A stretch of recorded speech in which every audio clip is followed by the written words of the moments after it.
आज हम जिस लड़ाई की बात करने वाले हैं वो कहानी सुनने में लगभग नामुमकिन सी लगती है। साल 2020, गलवान घाटी। बिल्कुल। सोचिए, 2 परमाणु शक्ति वाले देश, उनकी सेनाएं आमने सामने हैं। और लड़ाई किससे हो रही है? पत्थरों से, डंडों से, लोहे की रॉड से। एक भी गोली नहीं चली और फिर भी दर्जनों सैनिक मारे गए। ऐसा लगा जैसे 21वीं सदी में कोई मध्ययुगीन लड़ाई हो रही हो। और ये सब हुआ कहाँ? दुनिया की छत पर, 15,000 फीट से भी ज्यादा की ऊंचाई पर, जहाँ सांस लेना तक मुश्किल है। जी।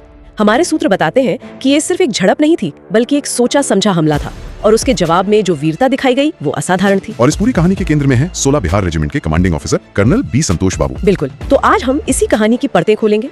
उस रात असल में हुआ क्या था, और फिर हम ये भी देखेंगे कि कैसे इस हकीकत को पर्दे पर लाने की कोशिश हो रही है सलमान खान की फिल्म बैटल ऑफ गलवान के जरिए। हाँ, और इस कोशिश में एक और लड़ाई छिड़ गई है, सेंसरशिप की।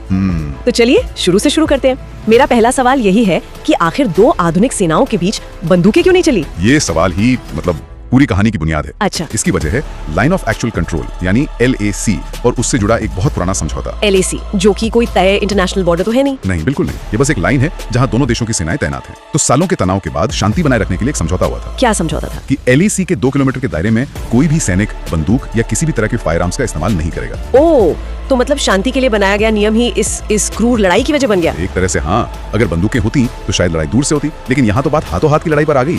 और जून 2020 में एक डिसएंगेजमेंट पीछे हटने का एक समझौता भी। हाँ, 6 जून को हुआ था। बिल्कुल, 6 जून को ही तय हुआ था कि दोनों सेनाएं पीछे हटेंगी।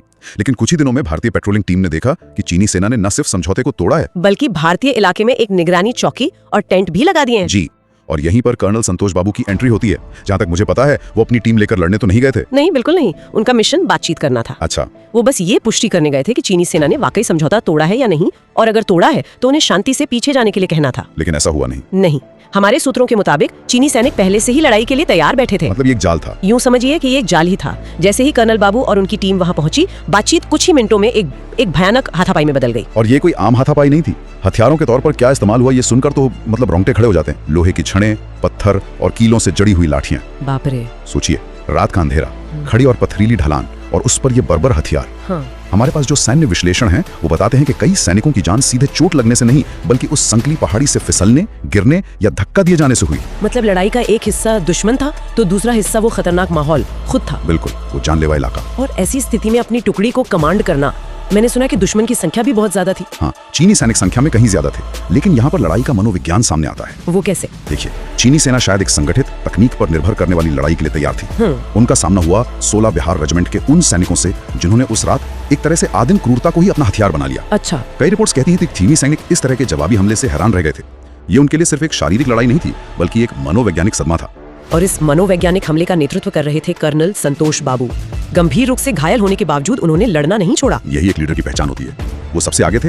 जब उन्हें पहला गंभीर घाव लगा तब भी वो पीछे नहीं हटे, बल्कि अपनी आखिरी सांस तक अपनी टुकड़ी को लड़ते रहने के लिए प्रेरित करते रहे। उनकी हिम्मत देखकर ही बाकी सैनिक दुश्मन पर टूट पड़े। अंत में कर्नल बाबू समेत 20 भारतीय सैनिक शहीद हुए। जी। वहीं भारतीय सैन्य सूत्रों का अनुमान है कि 40-45 चीनी सैनिक भी मारे गए।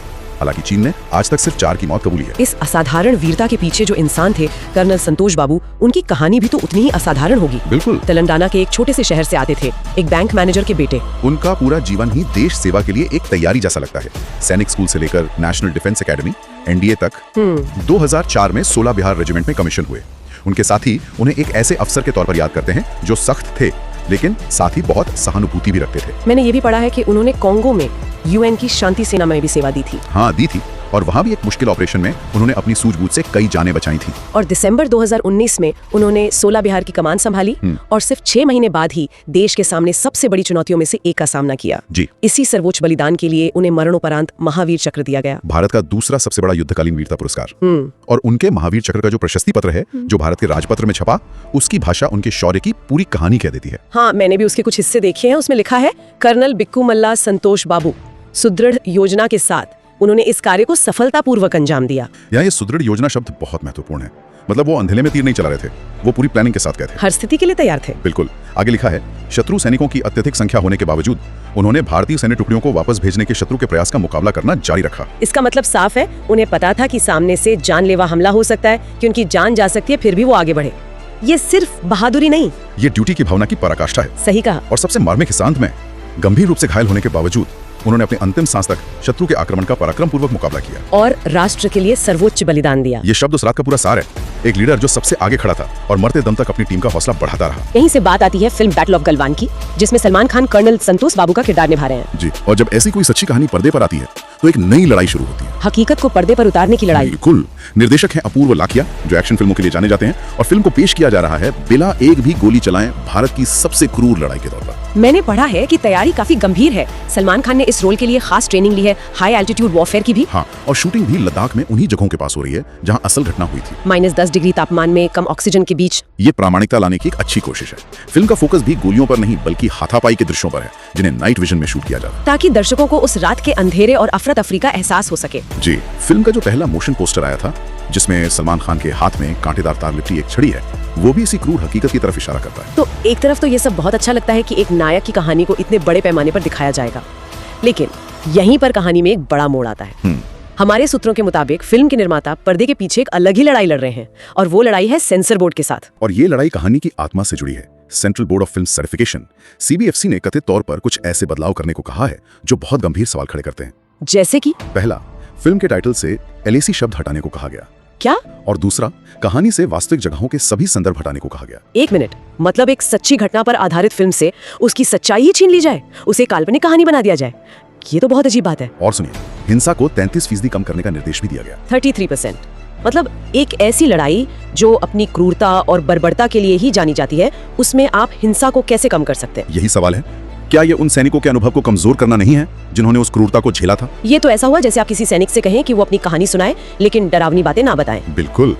लेकिन जो सबसे चौंकाने वाली मांग है वो तो कुछ और ही है। जी, सबसे विवादास्पद मांग थी फिल्म के अंत से उन 20 शहीदों की असली तस्वीरें हटाने की। लेकिन क्यों? वो तस्वीरें तो पहले से ही पब्लिक डोमेन में है, सरकार ने खुद सम्मान के साथ जारी की हैं। यही तो बात है, इन तस्वीरों को हटाने के पीछे क्या तर्क हो सकता है? ये समझना बहुत मुश्किल है, खासकर तब जब फिल्म के निर्माताओं ने पहले ही बहुत सावधानी बरती थी। हाँ, उन्होंने शहीदों के नाम बदल दिए थे और सीधे तौर पर चीन का नाम लेने से भी बचे थे। इसके बावजूद ये सब मांगे आई। तो यहाँ हमें राष्ट्रीय वीरता के सिनेमाई चित्रण और आधिकारिक संवेदनशीलताओं के बीच का तनाव साफ दिखाई देता है। बिल्कुल।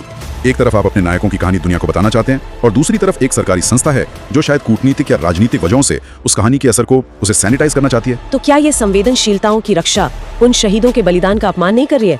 आप एक सच्ची लड़ाई पर फिल्म बना रहे हैं, लेकिन आपको उसकी सच्चाई को धुंधला करने के लिए कहा जा रहा है। यही सबसे बड़ा सवाल है। क्या शहीदों की तस्वीरें हटाना उनकी याद को मिटाने की कोशिश जैसा नहीं है? ये दिखाता है कि कैसे राष्ट्रीय गौरव की कहानियों को भी कभी-कभी एक आधिकारिक फिल्टर से गुजरना पड़ता है, जो कहानी के असल मतलब को ही बदल सकता है। तो आज की हमारी इस पूरी बातचीत को अगर समेटा जाए तो गलवान घाटी का संघर्ष सिर्फ एक सीमा विवाद नहीं था। नहीं, ये भारतीय सेना के साहस, संकल्प और उस आदिम जज्बे का प्रतीक था, जहां बिना आधुनिक हथियारों के भी दुश्मन को हैरान कर दिया गया। बिल्कुल। कर्नल संतोष बाबू और उनके साथियों का बलिदान इस देश की यादों में हमेशा रहेगा। और जब इस बलिदान को सिनेमा के पर्दे पर लाने की कोशिश होती है, तो हमें ये भी देखने को मिलता है कि इतिहास को याद रखने की भी अपनी चुनौतियां हैं। ये सेंसरशिप की बाधाएं सिर्फ एक फिल्म पर असर नहीं डालती, ये इस बात पर भी असर डालती हैं कि आने वाली पीढ़ियां अपने नायकों की कहानी को किस रूप में देखेंगी और याद रखेंगी। और यहीं पर हम अपने सुनने वालों के लिए एक सवाल छोड़ जाते हैं कि जब इतिहास की किसी सच्ची और दर्दनाक घटना को फिल्म का रूप दिया जाता है, तो रचनात्मक स्वतंत्रता और ऐतिहासिक सटीकता के बीच सही संतुलन क्या होना चाहिए? और क्या तथ्यों को कम करके या नरम बनाकर हम असल में उस वीरता का अपमान तो नहीं कर रहे जिसे हम सम्मानित करना चाहते हैं?